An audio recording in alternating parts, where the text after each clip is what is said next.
बिस्मिल्लाहिर्रहमानिर्रहीम। अस्सलाम वालेकुम students, my name is Mohammad Raheel Sabir, your biology teacher. आज जो हम टॉपिक करेंगे, दो टॉपिक करेंगे। दोनों टॉपिक बहुत ही ज़्यादा इंपॉर्टेंट है। एक है फाइलेटिक लिनिज, वो आपने लॉन्ग के सेंस में प्रिपेयर करना है। दूसरा है बायोलॉजिकल मेथड, वो भी आपने लॉन्ग के तौर पर प्रिपेयर करना है। तो आइए स्टार्ट करते हैं with the first one which is phyletic lineage. अब फाइलेटिक लिनिज क्या होती है जी? Phyletic lineage is an unbroken series of species, mean species arrange होंगी इन अ स्पेसिफिक मैनर, और वो आपके पास एक ऐसी जो है वो मैनर होगी, एक इस तरह की अरेंजमेंट होगी कि आप उसे ब्रेक नहीं कर सकते। Arrange in ancestor to descendant sequence. अब वो जो स्पीशीज अरेंज है वो किस तरह अरेंज होंगी? एंसेस्टर टू डिसेंडेंट, यानी अबाओ अजदाद से औलाद की तरफ वो अरेंज होंगी। With each later species having evolve from one that immediately proceeded it, जिसमें हर बाद वाली स्पीशी जो है वो पहले वाली से क्या हो रही होगी? पैदा हो रही होगी। अब इसका क्या मतलब है? सपोज कीजिए जी, ये मेरे पास फिशिज हैं। तो अगर आपने जो है वो पढ़ा होगा अपने बायोलॉजिकल साइंसेज में कि हमारे एंसेस्टर में अगर हम वर्टिब्रेट्स के तौर पे देखें तो वर्टिब्रेट में जो सबसे पहले दुनिया में वर्टिब्रेट पैदा हुए थे वो फिशेस थे। ये आपके पास फर्स्ट वर्टिब्रेट है। और उसके बाद फिर कौन पैदा हुए? फिर एम्फीबियन पैदा हुए। अब ये हो गए एंसेस्टर, तो ये फिर हो गए क्या? डिसेंडेंट। तो चेक कर ले, लिस्ट चल रही है फ्रॉम एंसेस्टर टू डिसेंडेंट। अब एम्फीबियन ने आगे क्या पैदा किए थे? रेप्टाइल्स पैदा किए थे। तो अब आपके पास रेप्टाइल जो है they will act as a descendant, और उनके एंसेस्टर के तौर पे काम करेंगे कौन? एम्फीबियन। अब रेप्टाइल से कौन पैदा हुए थे? बर्ड्स। तो reptile will act as ancestor और birds will act as descendant. तो अगर आप बिल्कुल फर्स्ट वाला देखें तो हमारे पास एंसेस्टर है, और बिल्कुल लास्ट वाला देखें तो हमारे पास डिसेंडेंट है। तो ये लिस्ट चल रही है फ्रॉम एंसेस्टर टू डिसेंडेंट। तो पहली जो सेकंड वाली लाइन है ये तो आपकी कंप्लीट हो गई कि लिस्ट अरेंज होती है फ्रॉम एंसेस्टर टू डिसेंडेंट। अब जरा पहली लाइन की तरफ आते हैं। Is an unbroken series of species. अब जरा चेक कर लीजिए, फिश तो फिश के अंदर कई स्पीशीज हैं, एम्फीबियन तो एम्फीबियन के अंदर कई स्पीशीज हैं, रेप्टाइल्स तो रेप्टाइल्स के अंदर कई स्पीशीज हैं। तो यहां पे कई स्पीशीज आपके पास इन्वॉल्व हैं, और सारी की सारी जब अरेंज है तो चेक कर लीजिए, मैं ऐसा नहीं कह सकता कि एम्फीबियन नहीं थे तो रेप्टाइल्स बन गए। भाई रेप्टाइल के एंसेस्टर ही एम्फीबियन है, एम्फीबियन होंगे तो रेप्टाइल्स बनेंगे, वरना कभी भी डायरेक्ट रेप्टाइल्स नहीं बन सकते। और एम्फीबियन कैसे बने? जब फिशेस थी तो आपके पास क्या बने? एम्फीबियन बने। एम्फीबियन थे तो आपके पास क्या बने? रेप्टाइल बने। रेप्टाइल्स थे तो आपके पास क्या बने? बर्ड्स बने। इसका मतलब ये हुआ इस लिस्ट में मैं किसी एक को भी माइनस नहीं कर सकता, ये लिस्ट में कहीं से भी ब्रेक नहीं कर सकता। ये कॉन्टिन्यूस मेरे पास क्या होगी? लिस्ट होगी, जिसमें जो है वो एक दूसरे से लिविंग ऑर्गेनिज्म क्या हो रहे हैं? इवॉल्व हो रहे हैं। तो पहला पॉइंट भी क्लियर हुआ। आइए जरा थर्ड पॉइंट की तरफ चलते हैं। With each later species having evolve from one that immediately proceeded it. अब हर बाद वाली जो है वो अपने से एग्जैक्ट पीछे वाले से पैदा हुई है। बेटा फिश और एम्फीबियन का अगर आप कंपैरिजन कर लीजिए तो एम्फीबियन बाद वाला है और फिश पहले वाला। तो इसका मतलब ये हुआ कि बाद वाली पहले वाले से पैदा हुई है, तो एम्फीबियन फिशेज से पैदा हुए हैं। एम्फीबियन और रेप्टाइल्स का अगर आप कंपैरिजन कर लीजिए तो हमारे पास रेप्टाइल्स बाद वाले हैं और एम्फीबियन पहले वाले हैं। तो रेप्टाइल एग्जैक्ट अपने से पीछे वाले से पैदा हुए, यानी एम्फीबियन से पैदा हुए। बिल्कुल इसी तरह हमारे पास जो रेप्टाइल्स हैं वो बर्ड्स को पैदा कर रहे हैं, तो बर्ड्स बाद वाले हैं और रेप्टाइल्स पहले वाले हैं। तो हमारे पास एग्जैक्ट रेप्टाइल्स है वो अपने से पीछे वालों से क्या हो रहे हैं? पैदा हो रहे हैं। तो इस तरह फाइलेटिक लिनिज हमारे पास क्या होती है? एक अनब्रोकन सीरीज है स्पीशीज की, अरेंज है फ्रॉम एंसेस्टर टू डिसेंडेंट, जिसमें हर बाद वाली स्पीशी एग्जैक्ट अपने वाले पहले वाले से क्या हो रही है? पैदा हो रही है। अब इसकी सिग्निफिकेंस क्या है हमारी लाइफ में? It provide link between present and their remote past ancestor. तो अब चेक कर लीजिए, ये हमारे पास प्रेजेंट है और फिशेस में बेशुमार ऐसी हैं जो कि क्या थी? रिमोट पास्ट पे थी, यानी बहुत पुरानी थी। बेशुमार उनके एंसेस्टर क्या हो चुके? एक्सटिंक्ट हो चुके हैं। तो ये हमें जो है वो एक लिंक देती है कि प्रेजेंट कौन सा है और पास्ट कौन सा है और उनके दरमियान लिंक क्या है। दूसरा इसमें क्या है जी, अगर हम देखें जैसे भी आपने पहले कहा कि बर्ड्स जब ही होंगे जब रेप्टाइल्स थे तो बर्ड पैदा हुए। तो रेप्टाइल कब पैदा हुए? जब एम्फीबियन से। तो एम्फीबियन को किसने पैदा किया? फिशेस ने पैदा किया। इसका मतलब यह हुआ कि हर स्पीशीज के ग्रुप ने अपने से नए वाले जब ग्रुप बनाए तो एवोल्यूशन की, चेंज किया, तब जाके नए ग्रुप बनाए। तो अगर ये फाइलेटिक लिनिज ना होती, अगर एंसेस्टर ना होते, अगर फिशेस ना होती, अगर पहले एंसेस्टर फिशेस के तौर पे पैदा ना होते, तो कभी भी फिशेस से ऑनवर्ड एम्फीबियन ना बनते, एम्फीबियन से रेप्टाइल्स ना बनते, बर्ड्स ना बनते, मैमल्स ना बनते। तो आज की जो वैरायटी ऑफ लाइफ है वो वो सारी की सारी बेस कर रही है एवोल्यूशन के ऊपर, फाइलेटिक लीनिज के ऊपर। एवोल्यूशन का वर्ड मैंने क्यों यूज़ किया, क्योंकि जैसे ही फिश से एम्फीबियन बने तो अच्छी खासी चेंजेस आई हैं, जेनेटिक मटेरियल भी चेंज हुआ होगा, फिजिकल करैक्टर भी चेंज हुए होंगे। तो करैक्टरिस्टिक्स में चेंज आना वो किस बिहाफ पे होता है, एवोल्यूशन की बिहाफ पे होता है। तो एवोल्यूशन हुई होगी जिसकी बिहाफ पे क्या हुआ, स्पीशीज चेंज हुई, और जिनसे बने वो क्या होंगे, एंसेस्टर, और जो नेक्स्ट आपके पास आगे आ रहे हैं वो आपके पास क्या होंगे, डिसेंडेंट होंगे। So evolutionary change often produce new species and then increase the biodiversity. So क्या होता है, एवोल्यूशन की बिहाफ पे नई स्पीशीज पैदा होती हैं। अब देखिए ना, आपने कहा फिशेज से क्या पैदा हुई, एम्फीबियन। एम्फीबियन जो है वो टोटली डिफरेंट है फ्रॉम फिशेज, तो उनमें एवोल्यूशन हुई, और एवोल्यूशन करके उन्होंने जो नई स्पीशीज पैदा की वो बिल्कुल ही डिफरेंट थी फ्रॉम द प्रीवियस वन। अब जब एम्फीबियन ने with the passage of time adaptation करना शुरू की, और अडेप्टेशन की बिहाफ पे चेंजेस उनके अंदर आना शुरू हुई, तो जो नए मेंबर उनके पैदा हुए वो क्या थे आपके पास, वो थे जी बर्ड्स, वो थे जी रेप्टाइल्स। अब रेप्टाइल और बर्ड इंटायरली डिफरेंट है फ्रॉम एम्फीबियन। अब एम्फीबियन जो है वो इंसेस्टर है, रेप्टाइल जो है वो डिसेंडेड है, और डिसेंडेड अपने इंसेस्टर से बिल्कुल ही क्या है, डिफरेंट। तो एवोल्यूशन से चेंज आता रहता है, और इतना चेंज आता है कि आपके पास जो डिसेंडेंट ऐसे भी पैदा होना शुरू हो जाते हैं जो अपने एंसेस्टर से इंटायरली क्या होते हैं, डिफरेंट। जब वो अपने एंसेस्टर से इंटायरली डिफरेंट होते हैं तो हम कहते हैं नई स्पीशीज क्या हो गई हैं, पैदा हो गई हैं। और जब नई स्पीशीज होंगी तो डेफिनेटली बायोडाइवर्सिटी में भी क्या होगा, इजाफा होगा।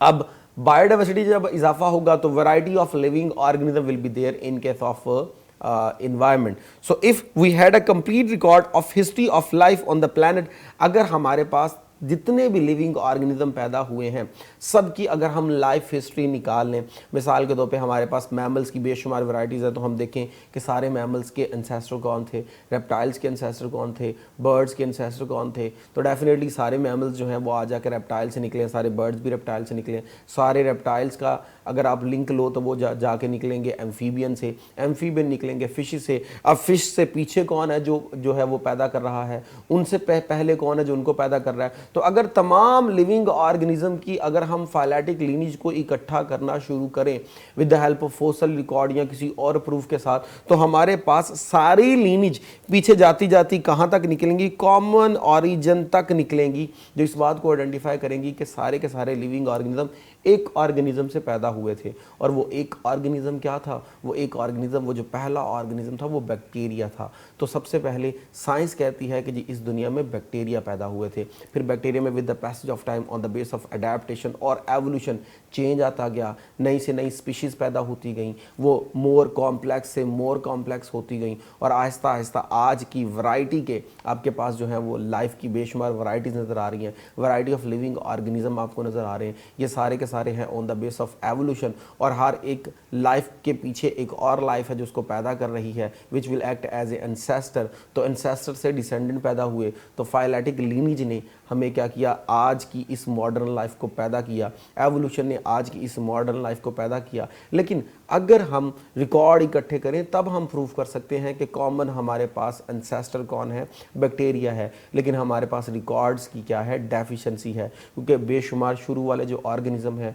वो बड़े सॉफ्ट बॉडीड ऑर्गेनिज्म थे। जब वो सॉफ्ट बॉडीड ऑर्गेनिज्म थे तो उनके हमारे पास जो फॉसल रिकॉर्ड हैं वो प्रिजर्व नहीं है। जब हमारे पास फोसल रिकॉर्ड प्रिजर्व नहीं है तो हमारे पास ये जो है वो प्रूव करना भी बहुत ज़्यादा मुश्किल है कि सारे जो सारे हैं वो कॉमन ऑरिजिन से पैदा हुए हैं। सो बायोडाइवर्सिटी क्या होती है, हमने अभी कहा कि जो हमारे पास फाइलेटिक लीनिज है उसकी बिहाफ पे जो है वो नई से नई स्पीशीज़ पैदा होती गई, एवोल्यूशन से नई स्पीशीज़ पैदा होती गई। तो जब नई से नई स्पीशीज़ पैदा होती गई और वैरायटी ऑफ लिविंग ऑर्गेनिज्म आपके पास आए, तो आपने कहा जी वो बायोडाइवर्सिटी को इंक्रीज़ कर रहे हैं। तो बायोडाइवर्सिटी क्या है, the number and the variety of species in a place.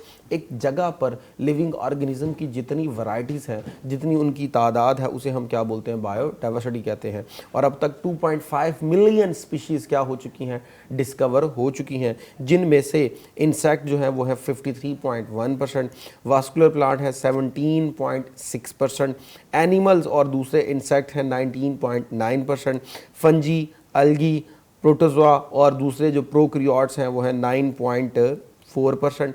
अब हमारे जहन में आता है ये तो बहुत ज़्यादा है, 2.5 मिलियन स्पीशीज़ बहुत ज़्यादा मिकदार है। लेकिन एक अंदाजे के मुताबिक इस दुनिया पे, इस प्लैनेट पे मिनिमम 5 मिलियन और मैक्सिमम 30 मिलियन वैरायटी की क्या है लाइफ्स हैं, इतनी वैरायटी के लिविंग ऑर्गेनिज्म हैं। और हमने अभी मिनिमम का भी हाफ जो है वो क्या किया है, आइडेंटिफाई किया है। यानी यहाँ पे लिविंग ऑर्गेनिज्म की वैरायटी बहुत ज़्यादा है, हमने सिर्फ हाफ जो है वो आइडेंटिफाई की है। तो स्टूडेंट हमारे पास यहाँ तक जो था वो था फाइलेटिक लीनिज, जिससे हमें ये मालूम पड़ा कि जितनी भी वैरायटी ऑफ लिविंग ऑर्गेनिज्म है वो सारे के सारे एवोल्यूशन की बेस पे, फाइलेटिक लीनिज की बेस पे, अपने एंसेस्टर की बेस पे पैदा हुए हैं। आइए जी नेक्स्ट नया टॉपिक स्टार्ट करते हैं, which is biological method. What is biological method? So method which is use to solve the biological problem, उसे हम क्या बोलते हैं, बायोलॉजिकल मैथड कहते हैं। यानी एक ऐसा मैथड जिसमें हम क्या करते हैं, बायोलॉजिकल प्रॉब्लम को सॉल्व करते हैं। तो आपको ये पता होना चाहिए कि बायोलॉजिकल प्रॉब्लम क्या है। सो बायोलॉजिकल प्रॉब्लम मीन एक ऐसी प्रॉब्लम जो कि हमें फेस करनी है, यानी लिविंग ऑर्गेनिज्म को जो प्रॉब्लम फेस करनी पड़ रही है, जो प्रॉब्लम लिविंग ऑर्गेनिज्म की लाइफ को थ्रेट कर रही है, जो लिविंग ऑर्गेनिज्म की लाइफ को अफेक्ट कर रही है, उसे हम क्या बोलेंगे, बायोलॉजिकल प्रॉब्लम बोलेंगे। सपोज कीजिए आप कहते हैं जी एक्सटर्नल एनवायरनमेंट में ऑक्सीजन की डेफिशिएंसी हो गई तो रहना जो है वो मुश्किल हो गया, तो ये आपको क्या है जी, एक प्रॉब्लम फेस करनी पड़ गई है। हम कहते हैं जी कि जी बहुत ज़्यादा मलेरिया जो है वो प्रोलिफरेट होना शुरू हो गया, बहुत ज़्यादा लोग बीमार हो रहे हैं, तो ये भी क्या है, एक बायोलॉजिकल प्रॉब्लम है। तो जो प्रॉब्लम लाइफ को फेस करनी पड़े, जो प्रॉब्लम लिविंग ऑर्गेनिज्म को फेस करनी पड़े, उसे हम क्या बोलते हैं, उसे हम बायोलॉजिकल प्रॉब्लम कहते हैं। और ये लाइफ को क्या कर रही होती है, थ्रेट कर रही होती है। सपोज कीजिए ये आपको नज़र आ रही है जी पोल्यूशन, तो डेफिनेटली इसका आपकी लाइफ के ऊपर बहुत ही ज़्यादा बैड इफेक्ट होगा, तो ये बायोलॉजिकल प्रॉब्लम है। और सपोज कीजिए यहाँ पे रोड क्लोज नज़र आ रहा है तो आम तरफ जो है वो रुक जाएगी, तो क्या ये बायोलॉजिकल प्रॉब्लम हो सकती है? याद रखिएगा ये तो बायोलॉजिकल प्रॉब्लम हो सकती है, ये बायोलॉजिकल प्रॉब्लम नहीं हो सकती। यानी इसका तो आपकी लाइफ के ऊपर जो है वो कोई अफेक्ट नहीं है। लाइफ पे अफेक्ट से मुराद ज़िंदगी, ऐसा नहीं है कि रोड बंद हो जाएंगे तो ज़िंदगी रुक जाएगी, लाइफ ख़त्म हो जाएगी। खाना बंद हो, हवा बंद हो, तब जो है वो आपकी ज़िंदगी रुक जाएगी। रोड्स बंद हो जाएं तो ज़िंदगी नहीं रुक जाएगी, आप घर बैठ के भी जो है वो ज़िंदा रह सकते हैं। तो ऐसी प्रॉब्लम जो आपकी लाइफ को थ्रेट कर रही हों, उन्हें हम क्या बोलते हैं, बायोलॉजिकल प्रॉब्लम कहते हैं। आइए ज़रा कुछ बायोलॉजिकल प्रॉब्लम्स देखते हैं। हेडिक तो डेफिनेटली आपकी लाइफ को अफेक्ट कर रही है, तो ये बायोलॉजिकल प्रॉब्लम है। एब्डोमिनल पेन, फीवर हो गया, ग्लोबल वार्मिंग, तो डेफिनेटली जब बहुत ज़्यादा जो है वो पोल्यूशन जो है वो पैदा होगी और इन्वायरमेंट में बहुत ज़्यादा चेंज आएगा, एक्सट्रीम लेवल का टेम्परेचर बहुत ज़्यादा बढ़ जाएगा, तो लाइफ की जो है वो सस्टेनेबिलिटी वो भी अफेक्ट होगी। तो ये भी आपके लिए क्या होगी, अच्छी खासी बायोलॉजिकल प्रॉब्लम होगी। पोल्यूशन ये भी आपके लिए एक क्या है, बायोलॉजिकल प्रॉब्लम है। तो ये बेशुमार आपके लिए बायोलॉजिकल प्रॉब्लम है जो आपकी लाइफ को थ्रेट करेंगी। सो आइए जी देखते हैं इन प्रॉब्लम्स को सॉल्व करने के लिए हमें किस तरह जो है वो बायोलॉजिकल मेथड को अडॉप्ट करना होता है। तो हमें पहले ऑब्जर्वेशन करना है, फिर हमें हाइपोथेसिस सेट करना होती है, फिर हमें डिडक्शन बनानी होती है, फिर हमें एक्सपेरिमेंट करना होते हैं, फिर उससे थ्योरी बनती है और फाइनली हमारे पास क्या बनता है, लॉ बनता है। तो आइए ज़रा देखते हैं ऑब्जर्वेशन क्या है। So to concentrate on anything to solve it. अब जो प्रॉब्लम आपके पास आ गई है, आपने आइडेंटिफाई कर लिया कि जी हमें ये प्रॉब्लम है, अब उस प्रॉब्लम को सोचकर उसके ऊपर आपने ऑब्जर्वेशन करनी है ताकि उसे क्या किया जाए, सॉल्व किया जाए। We have to find out कि ये प्रॉब्लम शुरू कहाँ से हुई, उस प्रॉब्लम को सॉल्व करने का बेस्ट से बेस्ट सोल्यूशन क्या है, उस प्रॉब्लम से मसाइल क्या पैदा हो रहे हैं। तो एक प्रॉब्लम के ऊपर अच्छी तरह फोकस करना ताकि उसे क्या किया जाए, सॉल्व किया जाए, क्या कहलाता है, ऑब्जर्वेशन कहलाता है। अब जब भी आप ऑब्जर्वेशन बनाएंगे तो ऑब्जर्वेशन के लिए आप अपनी 5 सेंसेस को यूज़ करते हैं। वो 5 सेंसेस कौन सी हैं, आपकी साइट हो गई, हेयरिंग हो गई, टच हो गया, स्मेल हो गया, टेस्ट हो गया, इनको आप यूज़ करते हैं। तो स्टूडेंट जहाँ पर ये नाकाम हो जाती हैं वहाँ पे फिर आपको इंस्ट्रूमेंट यूज़ करना पड़ते हैं। सपोज दैट टेम्परेचर कितना है, थर्मामीटर आपको यूज़ करना पड़ेगा। माइक्रो ऑर्गेनिज्म आपको आंख से नज़र नहीं आ रहा तो आपको जो है वो क्या यूज़ करनी पड़ेगी, माइक्रोस्कोप यूज़ करनी पड़ेगी। सो ऑब्जर्वेशन के लिए हम अपने इन जो है वो 5 सेंसेस को यूज़ करते हैं। जहाँ ये नाकाम हो जाती हैं वहाँ पे फिर हम अपने जो है वो क्या करते हैं, इंस्ट्रूमेंट यूज़ करना शुरू कर देते हैं। अब ये जो आपकी 5 सेंसेस हैं, इन्होंने मिलकर क्या करना है, ऑब्जर्वेशन देनी है। अब ऑब्जर्वेशन हमारे पास 2 तरह की हो सकती है, it may be qualitative, it may be quantitative. Qualitative stands for जो क्वालिटी को बताएगी, क्वांटिटेटिव स्टैंड्स फॉर जो क्वांटिटी को बताएगी। अब क्वालिटेटिव ऑब्जर्वेशन जो क्वालिटी से डील कर रही होगी, कलर हो गया, टेस्ट हो गया, स्मेल हो गया, टेक्सचर हो गया, गुड और बैड, टॉल स्मॉल, जेंडर। अब ये सारे हैं जिनमें किसी किस्म का कोई डिजिट नहीं आता, किसी किस्म की कोई न्यूमेरिकल वैल्यू नहीं आती। तो ऐसी वैल्यूज, ऐसी ऑब्जर्वेशन जिनमें किसी किस्म की कोई न्यूमेरिकल वैल्यू नहीं आती, वो आपके पास क्या होती हैं? क्वालिटेटिव ऑब्जर्वेशंस होती हैं। जबकि ऐसी ऑब्जर्वेशन जिनके अंदर कोई ना कोई न्यूमेरिक वैल्यू आती है, वो आपके पास क्या होती हैं? वो आपके पास क्वांटिटेटिव होती हैं। मिसाल के तौर पे जब भी आपने किसी चीज़ का टेम्परेचर बताना है, तो आप सपोज मैं कहता हूँ जी ये बहुत ज़्यादा हॉट है, ये बहुत ज़्यादा ये कूल है, तो मुझे उसका टेम्परेचर बताना पड़ेगा, वरना मैं कभी भी आइडेंटिफाई नहीं कर सकता वो कितना गर्म है, वो कितना ठंडा है। मिसाल के तौर पर मैं कहता हूँ जी मुझे फीवर है। अब फीवर जो है वो एक मेरे पास जो है वो एक क्वालिटेटिव स्टेटमेंट है, लेकिन अगर मैं ये बता दूं कि मुझे 102 103 फ़ारेनहाइट फीवर है, तो अब ये क्या बन गई? अब ये बन गई क्वांटिटेटिव। जब ये क्वांटिटेटिव बन जाती है तो उसको समझना ज़्यादा आसान हो जाता है, क्योंकि फिर आपको मज़ीद एक्सप्लेनेशन देने की ज़रूरत नहीं होती। तो टेम्परेचर हो गई, हाइट हो गई, क्वांटिटी किसी चीज़ की हो गई, ये सारी ऐसी वैल्यूज़ हैं जिनको मेजर करने के लिए हमें कोई ना कोई न्यूमेरिकल वैल्यू चाहिए। और जब आपको न्यूमेरिकल वैल्यू चाहिए तो ऐसी ऑब्जर्वेशन को हम क्या बोलते हैं? तब हम इन्हें बोलते हैं क्वांटिटेटिव ऑब्जर्वेशन। तो क्वांटिटेटिव ऑब्जर्वेशन याद रखिएगा, ये हमारे पास जो है वो ज़्यादा एक्यूरेट होती हैं, क्योंकि ये सेल्फ एक्सप्लेनेटरी होती हैं, इनमें आपको एक्सप्लेन करने की ज़्यादा ज़रूरत नहीं होती। नेक्स्ट है जी हाइपोथेसिस। अब हाइपोथेसिस क्या है?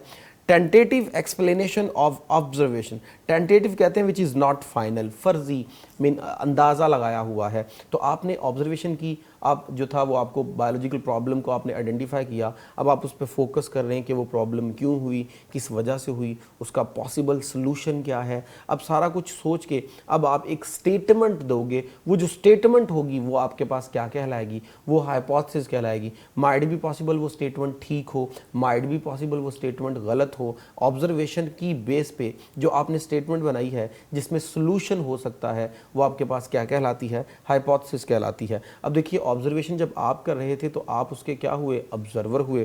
सो क्या होता है, जो ऑब्जर्वर होता है वो ऑब्जर्वेशन की बेस पे जो डाटा रिसीव करता है वो उसको अच्छी तरह अरेंज करता है, और अरेंज करके जो उसे समझ आती है उसके एक्सपीरियंस की बेस पे और ऑब्जर्वेशन की बेस पे वो क्या करता है? एक स्टेटमेंट देता है।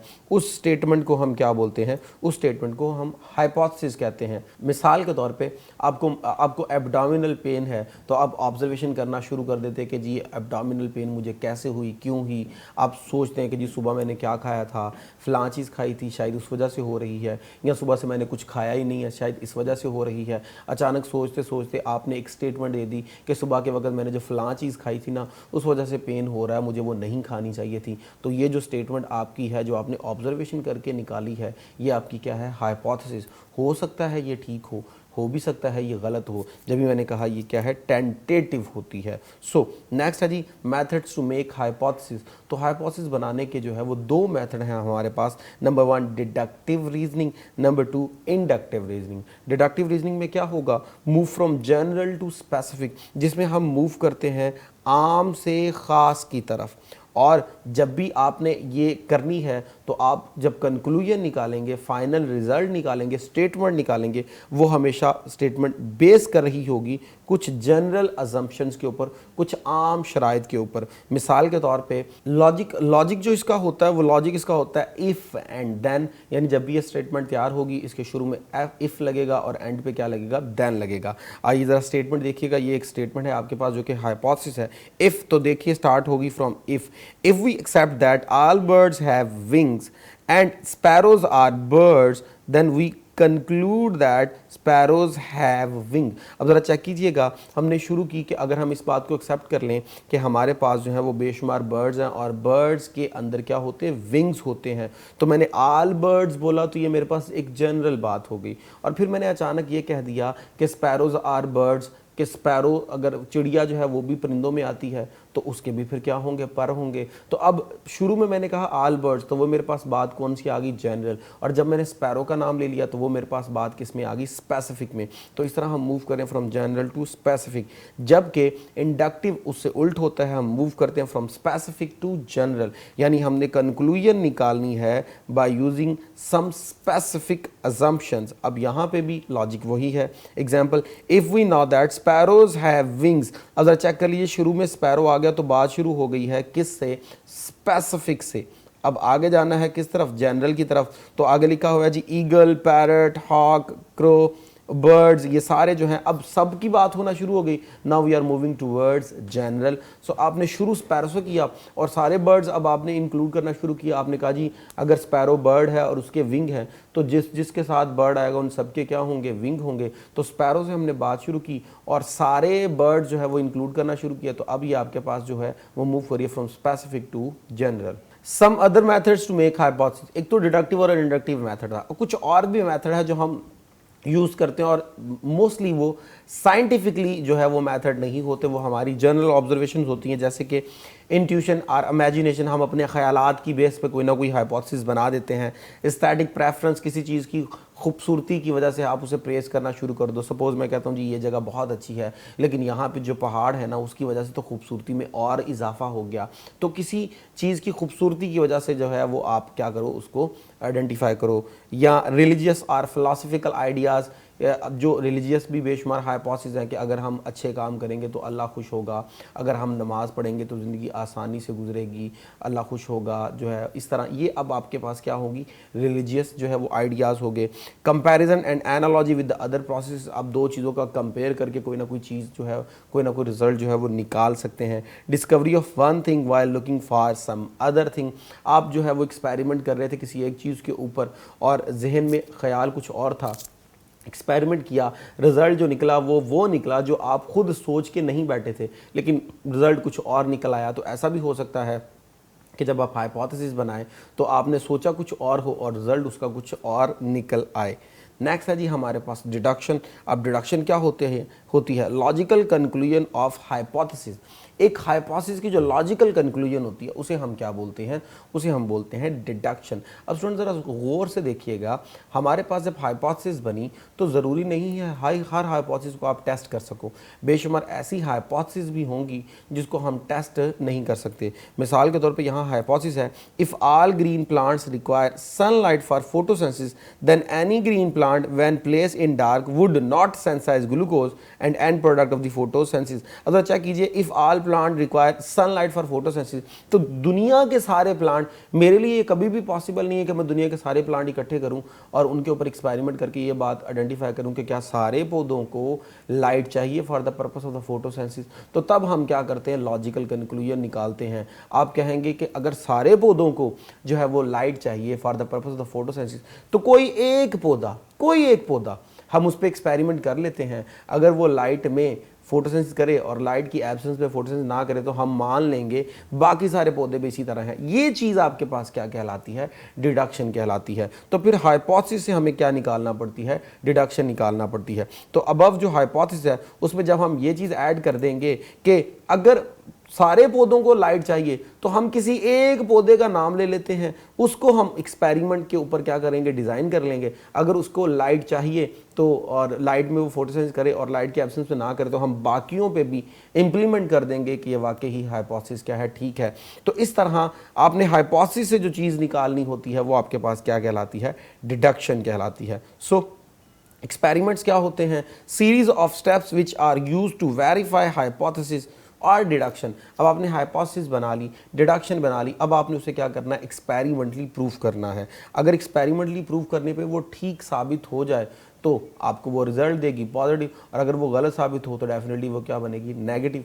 अगर तो रिजल्ट आ गया नेगेटिव तो इसका मतलब जो आपने ऑब्जर्वेशन की है वो गलत हो गई है। अब आपको नए सिरे से ऑब्जर्वेशन करनी है, नए सिरे से हाइपोथेसिस बनानी है, नए सिरे से डिडक्शन बनानी है। लेकिन अगर तो वो ठीक साबित होगी तो अब आपने नेक्स्ट मूव करना है, उसे बार बार एक्सपेरिमेंट से क्या करना है, टेस्ट करना है। अगर वो बार बार एक्सपेरिमेंट से टेस्ट होने पर कभी भी गलत ना हो तब वो आपके पास क्या बन जाती है, थ्योरी बन जाती है। और जो एक अच्छी थ्योरी होती है वो प्रिडिक्टिव नेचर की होती है, यानी उसकी बेस पे आप मज़ीद प्रिडिक्शन कर सकते हो कि अब मज़ीद ऐसा होने के चांसेस हैं और मज़ीद उसकी बेस पे अच्छी खासी एक्सप्लेनेशन दे सकते हो। अब जब थ्योरी आपकी बन गई, आपने हाइपोथेसिस को बार बार एक्सपेरिमेंट से टेस्ट किया, हर दफ़ा वो ठीक साबित हुए, कभी भी गलत नहीं हुए, तो अब आप क्या करेंगे, वो जो थ्योरी बन गई है उसको बार बार टेस्ट करेंगे बाय डिफरेंट एक्सपेरिमेंट, क्योंकि थ्योरी में अभी भी कहीं ना कहीं गलत होने के चांसेस होते हैं। लेकिन जब आपने लॉ बनाना है तो आपने उसे इतनी दफ़ा टेस्ट करना है कि उसके गलती के चांसेस क्या हो जाए, ख़त्म हो जाए। तो अगर ऐसा हो कि थ्योरी में गलती के चांसेस ख़त्म हो जाए और हर दफ़ा टेस्ट करने पर वो आपके पास ठीक साबित हो, then it will become a law. और लॉ ये याद रखिएगा एक यूनिवर्सल फैक्ट होता है जिसे कोई भी जो है वो झुटला नहीं सकता। जैसे आपने पढ़ा था मेंडल्स लॉ, इसके अलावा आपने फिज़िक्स के, केमिस्ट्री के भी कुछ लॉज पढ़े होंगे। तो लॉ ऐसे होते हैं जिनको आप कभी भी डिनाई नहीं कर सकते, जो कभी भी गलत साबित नहीं हो सकते। तो स्टूडेंट, लेक्चर हमारा कंप्लीट हुआ, होप सो आपको समझ आई होगी। इजाज़त दीजिए, थैंक यू वेरी मच, अल्लाह हाफिज़।